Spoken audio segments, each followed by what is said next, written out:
સમગ્ર ગુજરાતભરમાં આજે વિવિધ ટ્રેડ યુનિયનો દ્વારા કાર્યક્રમો યોજાયા છે।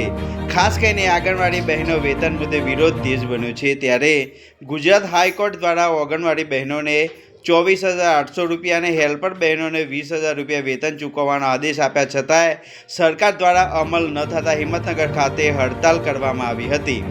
ગુજરાતમાં આંગણવાડી બહેનો વેતન મુદ્દે ફરી એકવાર ગરમાવો જોવા મળી રહ્યો છે, ત્યારે લાંબા સમયથી બહેનો દ્વારા યોગ્ય વેતનની માંગ સાથે આંદોલન ચાલી રહ્યું છે।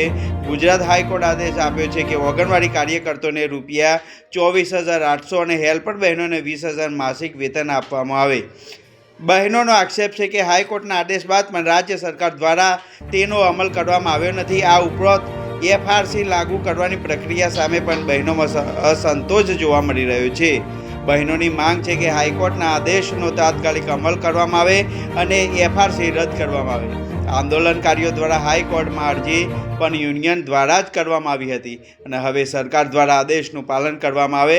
જોકે રાષ્ટ્રીય સ્તરે 2025થી શરૂ થયેલી હડતાલના સંદર્ભમાં પણ વિવિધ મુદ્દાઓ ઉઠાવવામાં આવ્યા છે, પરંતુ ગુજરાતમાં મુખ્ય મુદ્દો આંગણવાડી બહેનોનો જ છે। આજે હિંમતનગર ખાતે મોટી સંખ્યામાં આંગણવાડી બહેનો એકત્ર થઈ હડતાલ પર ઉતરી હતી।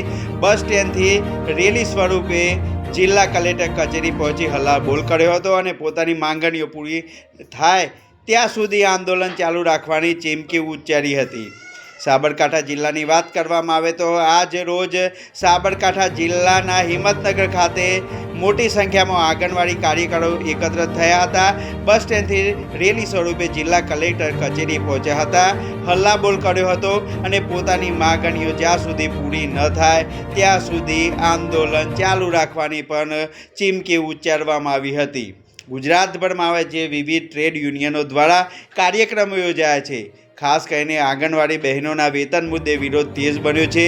ગુજરાત હાઈકોર્ટ દ્વારા આંગણવાડી બહેનોને 24,800 રૂપિયા અને હેલ્પર બહેનોને 20,000 રૂપિયા વેતન ચૂકવવાનો આદેશ આપ્યા છતાંય સરકાર દ્વારા અમલ ન થતાં હિંમતનગર ખાતે આજે આંગણવાડી કાર્યકરો દ્વારા હડતાલ કરવામાં આવી હતી। આજ રોજ રાષ્ટ્રવ્યાપી હડતાલ છે જે કામદાર યુનિયનો છે એ તમામની, અને આજે ગુજરાતની જો વાત કરીએ તો ગુજરાતમાં પણ તમામ જિલ્લાઓમાં CITU જે યુનિયન છે અને બીજા અન્ય જે ટ્રેડ યુનિયન છે એમના દ્વારા આજે હડતાલનો કાર્યક્રમ છે। અને ખાસ કરીને જો ગુજરાતની પરિસ્થિતિ જોવા જઈએ તો ઘણા બધા સમયથી આંગણવાડી જે બહેનો છે આંદોલન કરી રહી છે, અને આંદોલનના રૂપે જ કે ગુજરાત હાઈકોર્ટે ઓર્ડર આપેલું છે કે જે આંગણવાડી બહેનો છે એમને 24,800 અને જે હેલ્પર બહેનો છે એમને 20,000 પગાર વેતન આપવામાં આવે, પરંતુ ગુજરાત હાઈકોર્ટના ઓર્ડર પછી પણ જે સરકાર અમલ નથી કરી રહી અને જે FRC જે પણ બહેનો માટે લાગુ કરી રહી છે, તો તમામ મુદ્દા માટે કે ગુજરાત હાઈકોર્ટે જે ઓર્ડર આપ્યો છે એનું પાલન કરવામાં આવે, તાત્કાલિક ધોરણે પાલન કરવામાં આવે અને FRC રદ કરવામાં આવે।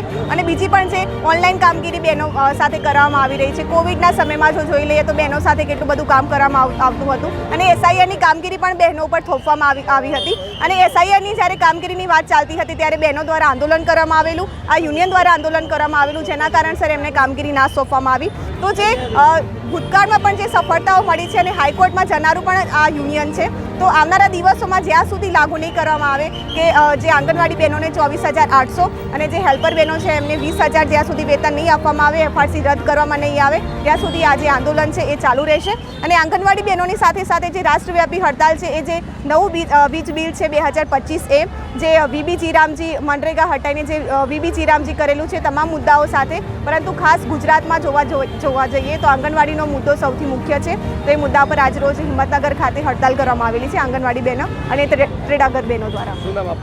મારું નામ સત્યેશા લેવા।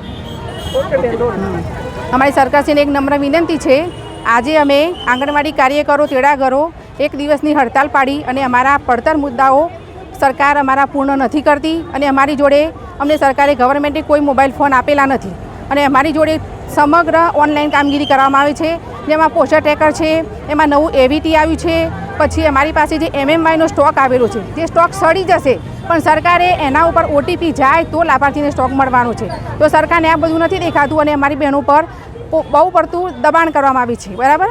તો સરકારને અમે કહીએ છીએ કે અમારું દબાણ ઓછું કરો અને અમને ગવર્મેન્ટના ફોન આપો, તમારા પોતાના વ્યવસ્થિત ચાલે તેવા, ડબલામાં પડી રહે એવા નહીં। બહેનોને વારે ઘડીએ રોડ ઉપર લાવો છો તે સારી વાત નથી। અને બીજું કે તમે સમય 9:30 કર્યો છે, બરાબર, સમયે જ્યારે એ વખતે અન્નપ્રાશન હતું ત્યારે જે અત્યારે એ નિદર્શન ભોજન વખતે અમારું 9:30નો સમય કરેલું. હવે નિદર્શન ભોજન છે નહીં અત્યારે, અને અમને 9:30 કમસે કમ 10 વાગ્યાનો સમય બહેનો માટે કરો, એ અમારી માગણી છે. બીજું, અમને ઓનલાઈન કામ માટે પહેલાં આપો તમારા મોબાઈલ, અને જે અમને હાઈકોર્ટનો જે ચુકાદો છે તેનો અમલ કરો જલ્દીમાં જલ્દી. 6 મહિના પૂર્ણ થઈ ગયા છે અને 10,000માં તમે આટલું બધું પ્રેશર આપીને કામ કરાવો છો તે વ્યાજબી નથી. નોટિસો આપવાના, પગાર કાપવાના, આ બધું વ્યાજબી નથી. તો સરકારને અમારી આ આંગણવાડી કાર્યકરો, તેડાગરો અને અમારું વેકેશન, અમને ફૂલ ગરમી હોય છે ત્યારે અમને કાર્યકર તેડાગરને વારા પરથી વેકેશન આપવામાં આવે છે. હવે આટલી બધી કામગીરી હોય, જેની સંખ્યા વધારે હોય, બેન એકલી કેવી રીતે કામ કરે? રસોડું કરે કે ઓનલાઈન કામ કરે? તો એનો પણ એક સરકારને કે તમે વિચારો શાંતિથી, અને અમને આ બધાનો નિકાલ કરી આપો. બસ, અસ્તુ.